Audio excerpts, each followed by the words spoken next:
ಇಷ್ಟು ಆದ್ರೆ ಪರವಾಗಿಲ್ಲ. ಕಾಳ ನೋಡಿ ಇಷ್ಟು ಪೂರ್ತಿ ಡಿಲ್ಲ ಇರ್ಬೇಕು ಕಾಳ.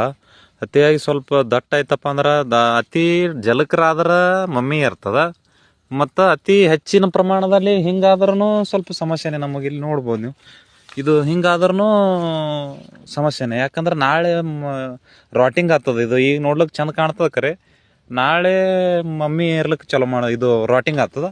ಮತ್ತು ಅತಿಯಾಗಿ ಹಿಂಗೆ ಜಲಕರ ನಮ್ಮನಿಗೆ ಯಾವ್ದು ತೋರಿಸ್ತೀನಿ ನಿಮ್ಗೆ, ಹಿಂಗಾದ್ರೆ ಏನಾಗಿಬಿಡ್ತದೆ, ನಾಳೆ ಮಮ್ಮಿ ಇರ್ಲಿಕ್ಕೆ ಚಲೋ ಮಾಡ್ತದೆ.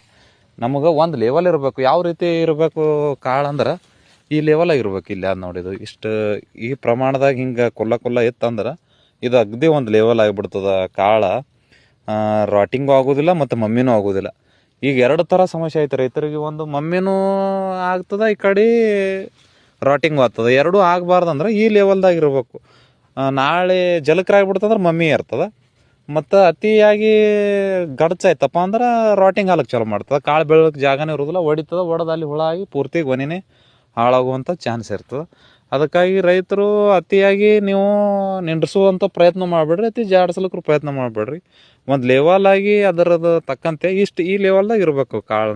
ನನ್ನ ಪ್ರಕಾರ ನೋಡ್ಬೋದು ನೀವು. ಇಲ್ಲಿ ಹಿಂಗೆ ನೋಡಿದ್ದು ಇದು ಕರೆಕ್ಟ್ ಐತಿ. ಗೊನೆ ಇಲ್ಲಿ ಹಿಂಗೆ ನಡು ಸ್ವಲ್ಪ ನೋಡಿ ಹಂಗೆ ಗ್ಯಾಪ್ ಐತಿಲ್ಲ, ಹಿಂಗೆ ಗ್ಯಾಪ್ ಐತಂದ್ರೆ ಕಾಳು ಬೆಳಿಲಿಕ್ಕೆ ಅನುಕೂಲ ಆಗ್ತದೆ.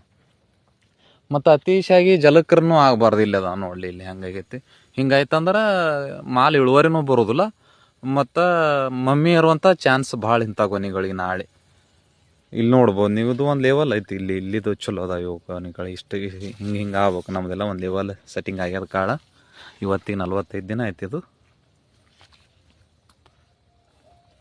ಇಷ್ಟು ಪ್ರಮಾಣದಾಗ ಹಿಂಗೈತಿ ನೋಡ್ಬೋದು. 45ನೇ ದಿನದ ಗೊನೆ ಹೆಂಗೈತಿ ಅನ್ನೋದು ಇದು.